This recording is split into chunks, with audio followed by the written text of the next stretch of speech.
Hello mga dads, welcome again to my channel Mark TV. At ito mga dads, meron ako tuturo na basic kung paano maghanap ng leak ng isang aircon. Yung na-preon ba yung aircon nyo, yung tinatawag na gano'n, yung may butas para gano'n mga dads. So ito, ipapakita ko sa inyo. Una mga dads, ang unang process na paghanap namin ng leak ay tawag natin bubble test. Ayan.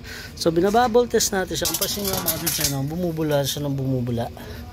Tanggalin ko lang ayan. Tatagdagan ko lang mga kadads. Medyo blurred lang. Wait, ikot ko lang yung aircon ng mga kadads para kita yung yan sa liwanag. Pasinin nyo, busan natin na malinis sa tubig. Ayan, bubble test ang tawag natin dyan. Bubble leak test. Pero pag binilagyan mo na sabon, ayan, pasinin nyo mga kadads na bumubula siya.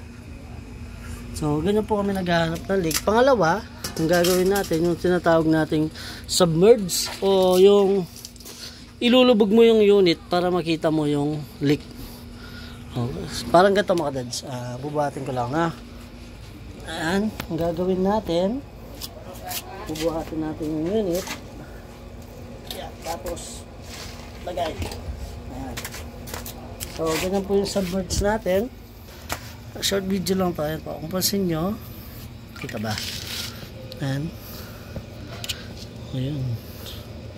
Ayan, continuous yung pag bula niya mga dads. Lalabas kasi yung hangin dyan o yung pressure, kaya dun malalaman natin na may leak siya. So sa ngayon yun lang yung nakita nating leak. Dito nilagyan na natin siya, nilagay nating access valve. So wala naman siyang leak. Pati dito. Ayan. So ayan po. Sana may natutunan kayo sa simpleng video natin mga dads. So see you in my next video. God bless.